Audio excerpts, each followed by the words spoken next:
Halo teman-teman, kembali lagi bersama saya di Antimi Film. Kali ini saya akan menceritakan sebuah film berjudul 24 Hours to Live, yang dirilis pada tahun 2017. Film ini menceritakan tentang seorang mantan pasukan khusus, yang kembali membrutal demi membantai organisasi kejam yang selalu menculik warga tak bersalah. So, bagaimana alur cerita selengkapnya? Jadi tanpa berlama-lama lagi langsung saja kita ke alur ceritanya.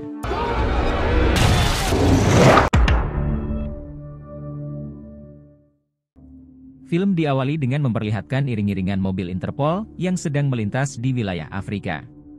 Iring-iringan mobil tersebut ternyata sedang membawa seorang tahanan bernama Zera, yang merupakan anggota dari sebuah organisasi bernama Red Mountain.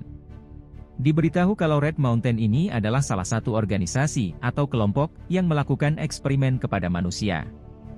Banyak sekali korban yang gagal ketika dijadikan bahan percobaan mereka. Mereka juga terkenal sangat kejam, karena selalu menculik orang-orang dari Afrika untuk dijadikan bahan percobaannya. Hingga karena hal itulah kini organisasi Red Mountain pun menjadi buronan, dan sangat diburu oleh Interpol saat ini.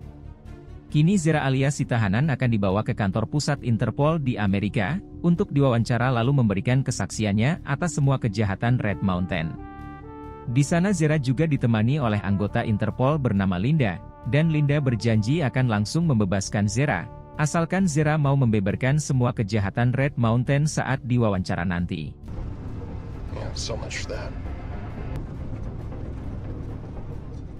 Beberapa menit kemudian saat Linda dan pasukannya sampai di wilayah perbatasan, tiba-tiba mereka ditembaki oleh sekelompok warga lokal yang mengira jika Linda adalah bagian dari Red Mountain.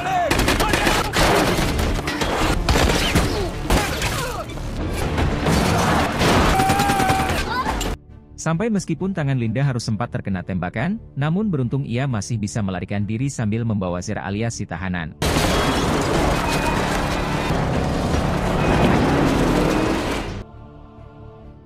Kemudian adegan berpindah ke Florida, dan di sini kita akan diperkenalkan dengan seorang pria tampan yang bernama Travis. Saat itu Travis yang sedang memancing bersama sang ayah, ia pun menaburkan 2 toples yang berisikan abu manusia. Ternyata, itu adalah abu mendiang istri dan anak Travis, yang meninggal akibat dihabisi oleh sekelompok orang 1 tahun yang lalu. Hingga terungkap fakta bahwa Travis ini adalah seorang mantan pasukan khusus terbaik di Amerika, yang memilih pensiun setelah anak dan istrinya dihabisi. Selain itu Travis juga memilih keluar dari militer karena ia ingin lebih fokus mencari para pelaku, dan membalaskan dendam atas kematian anak dan istrinya. Pada malam harinya ketika Travis sedang abok di klub malam, ia melihat 2 orang pria yang terus memperhatikannya. Lalu karena itu Travis pun menjadi sedikit murka, hingga inilah yang dilakukan Travis.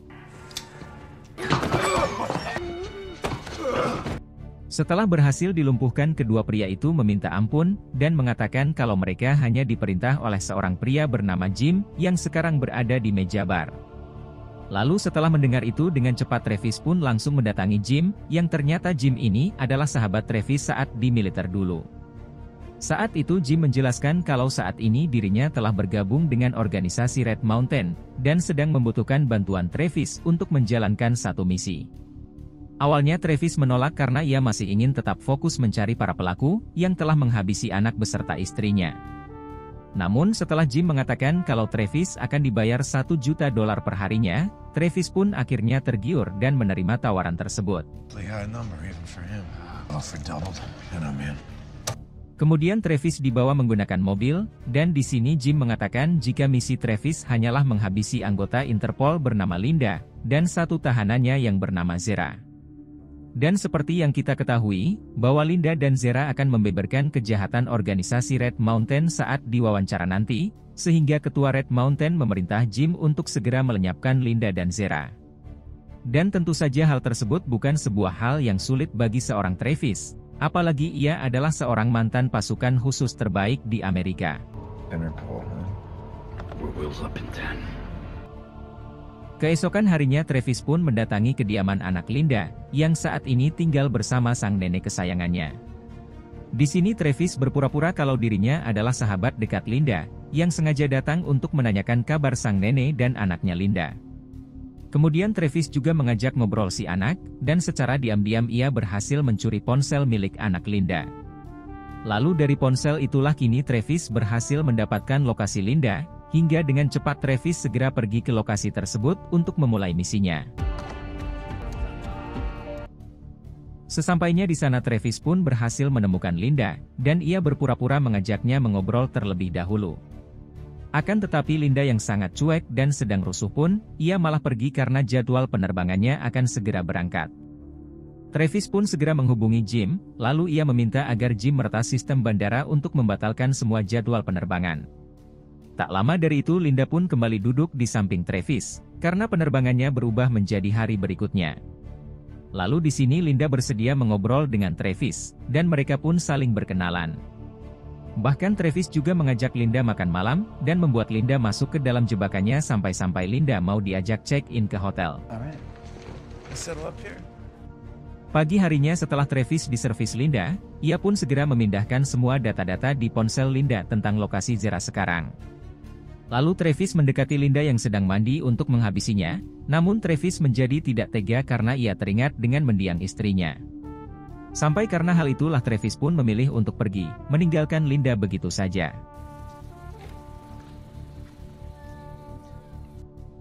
Sesampainya di luar hotel Travis segera menghubungi Jim, lalu mengatakan kalau dirinya telah berhasil mendapatkan lokasi Zera. Namun tiba-tiba Linda muncul menodong Travis, sementara Travis meminta Linda agar tenang karena ia tidak berniat menghabisi Linda. Namun di sini Linda tetap ngotot dan menghiraukan Travis, hingga terjadilah aksi tembak-tembakan di sana. Pada akhirnya Travis pun harus terkapar tak sadarkan diri, dan ia teringat dengan kenangan-kenangan manis bersama mendiang istri dan anaknya. Bahkan Travis juga mengingat kenangan dengan Jim sahabatnya, saat mereka masih menjadi pasukan khusus dulu.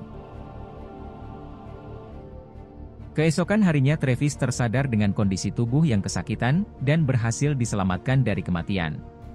Lalu tak lama dari itu datanglah Jim menghampiri, bersama si ketua Red Mountain yang bernama Wetzler.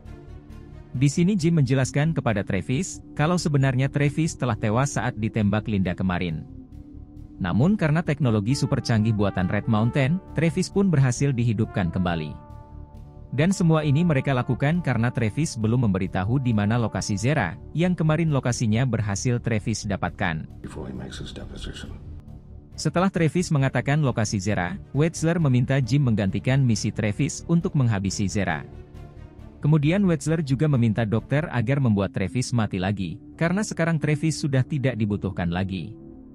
Lalu sebelum pergi Jim sempat meminta maaf kepada Travis, karena ia benar-benar tidak bisa membantunya. I'm sorry. Jim! Tak berselang lama dokter dan satu pengawal pun datang, dan hendak membuat Travis mati lagi. Namun tiba-tiba Travis membrutal dan berhasil menghabisi satu pengawal, lalu ia menyandera sang dokter. Di sini Travis menanyakan tentang apa yang sebenarnya terjadi kepada tubuh Travis. Lalu sang dokter menjelaskan kalau Travis telah dihidupkan lagi menggunakan teknologi rancangan Red Mountain, namun itu tidak akan bertahan lama dan hanya akan kuat selama 24 jam saja. Ditambah lagi Travis juga akan sering berhalusinasi tingkat tinggi, karena itu adalah efek dari teknologi tersebut. Dan itu artinya kini hidup Travis hanya tinggal 24 jam lagi, dan setelah itu ia akan pergi pindah alam untuk selama-lamanya. You have less than 24 hours to live. Kemudian Travis lanjut menyandera sang dokter, sambil menghabisi satu persatu anggota Red Mountain yang mencoba menghalanginya.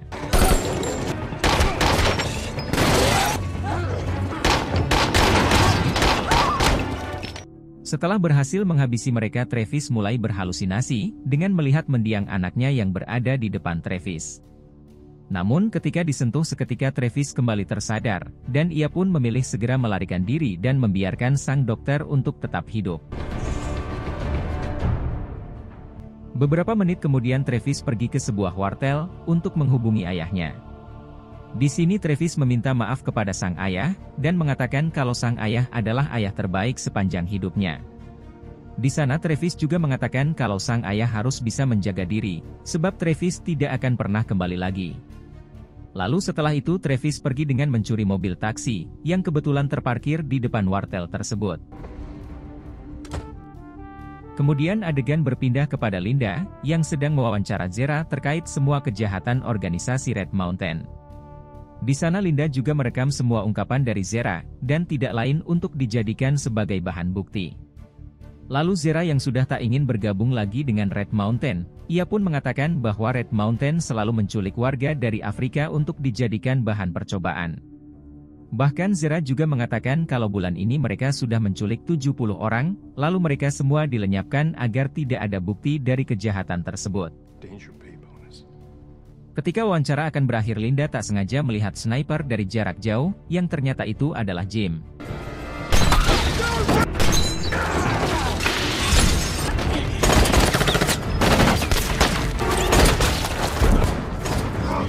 Beruntung saat itu Linda berhasil melindungi Zera, lalu membawanya pergi melalui jalan rahasia.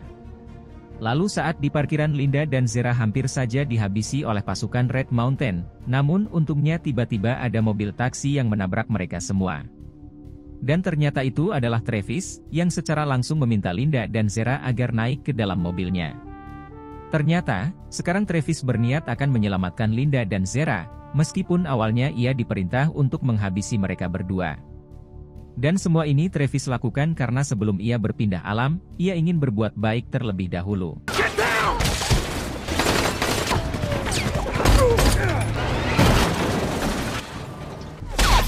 Ternyata tembakan itu dari Jim yang masih membidik Zera dari jarak jauh. Lalu dengan cepat Travis langsung membawa Zera ke sebuah rumah terpencil, meski akhirnya Zera harus pindah alam karena terlalu banyak mengeluarkan darah. Kemudian Linda segera membawa memori rekaman video pengakuan Zera tadi, untuk diserahkan kepada atasannya di Interpol. Di sisi lain terlihat salah satu anggota Red Mountain, yang sedang menyerahkan kamera yang digunakan untuk merekam video pengakuan Zera tadi kepada Jim. Namun memori yang ada di dalam kamera itu tentu saja sudah hilang, karena telah berhasil diamankan oleh Linda. Hingga karena itulah kini Jim pun segera memerintahkan anak buahnya, untuk mendapatkan memori tersebut bagaimanapun caranya.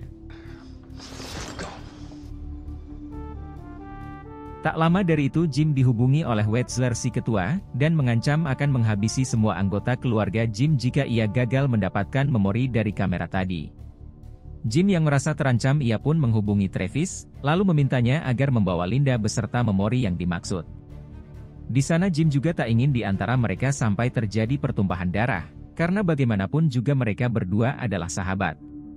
Lalu Jim mengatakan kalau sekarang mereka telah menculik anak Linda, dan sebaiknya Travis segera melakukan pertukaran antara memori itu dengan anak Linda. Dan jika Travis setuju maka mereka akan melakukan pertukaran di wilayah perbatasan Afrika, karena beberapa jam ke depan mereka akan melewati daerah itu.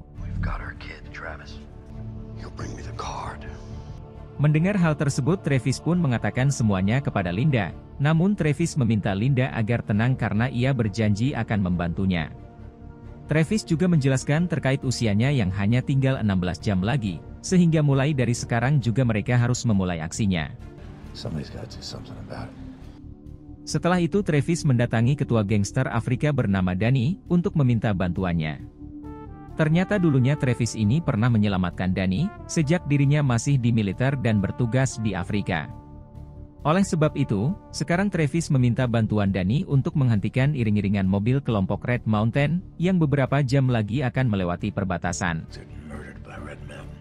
Danny yang mendengar nama Red Mountain, ternyata juga sangat membenci organisasi tersebut karena mereka selalu menculik warga Afrika untuk dijadikan bahan percobaan eksperimen. Sampai pada akhirnya Danny pun bersedia membantu Travis, dan juga menyelamatkan anak Linda yang beberapa jam lagi akan dibawa melewati perbatasan Afrika.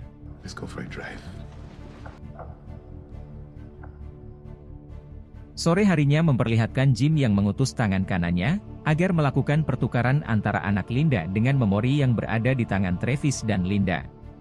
Sementara Jim sendiri, ia akan menunggu di markas Red Mountain bersama dengan Wetzler alias si ketua. Kemudian memperlihatkan si tangan kanan yang sudah sampai di perbatasan Afrika, dan ia langsung bertemu dengan Travis beserta Linda untuk melakukan pertukaran. Namun Travis segera memanggil Danny si ketua gangster dan para anak buahnya, yang langsung mengepung si tangan kanan beserta pasukannya. Lalu saat itu si tangan kanan sempat bernegosiasi dengan Travis, namun Danny langsung melesatkan tembakan hingga terjadi peperangan di sana.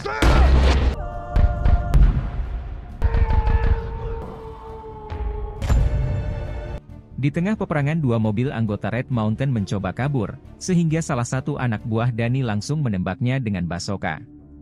Alhasil satu mobil itu pun harus hancur, sementara Linda malah menangis karena ia mengira jika anaknya berada di mobil tersebut. Kemudian Travis memberitahu Linda kalau anaknya berada di mobil yang satunya, dan sekarang mereka harus segera mengejar mobil tersebut.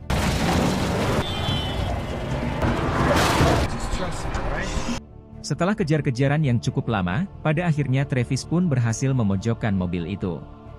Terlihat juga anak Linda yang berhasil diselamatkan, sehingga mereka tidak usah menukarnya dengan memori yang berisi bukti kejahatan organisasi Red Mountain. Kemudian Travis berpamitan kepada Linda karena sekarang dirinya akan menghabisi ketua Red Mountain, agar kedepannya tidak terulang lagi kejadian seperti ini. Travis. Singkat cerita, Travis sudah sampai di markas pusat Red Mountain, dan ia langsung menerobos masuk ke dalam kantor pusat tersebut.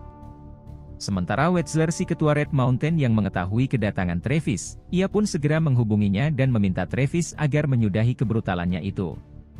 Bahkan Wetzler juga mengancam kalau dirinya akan menghabisi ayah Travis, jika Travis tidak segera pergi dari sana. Namun Travis yang sudah sangat murka dengan semua tindakan Red Mountain, ia pun tidak peduli dan tetap melanjutkan kebrutalannya. Lalu ia pun menerobos masuk ke dalam kantor pusat Red Mountain, namun saat beberapa penjaga memeriksa mobil itu, Travis sudah tidak ada di sana. Kemudian tiba-tiba saja mobil tersebut meledak sehingga menewaskan semua penjaga yang berada di bawah. Bahkan ledakan itu juga sampai merambat ke lantai atas, di mana Wetzler dan Jim berada. Secure the room. Tak berselang lama Travis yang penuh murka pun datang, dan langsung membantai semua anak buah Wetzler yang ada di sana.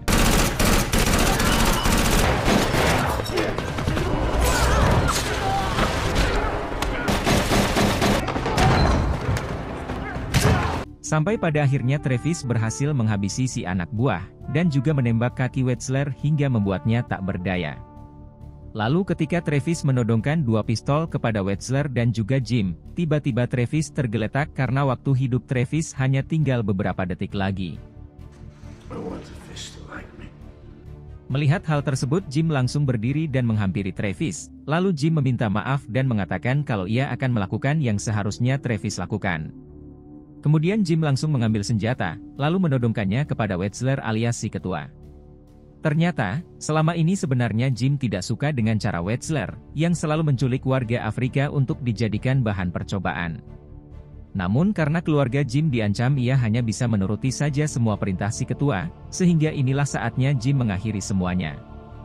Namun tiba-tiba saja para polisi berdatangan, dan mereka secara langsung menembak Jim dan juga Wetzler si ketua, lalu disusul oleh Travis yang tewas karena waktunya sudah habis.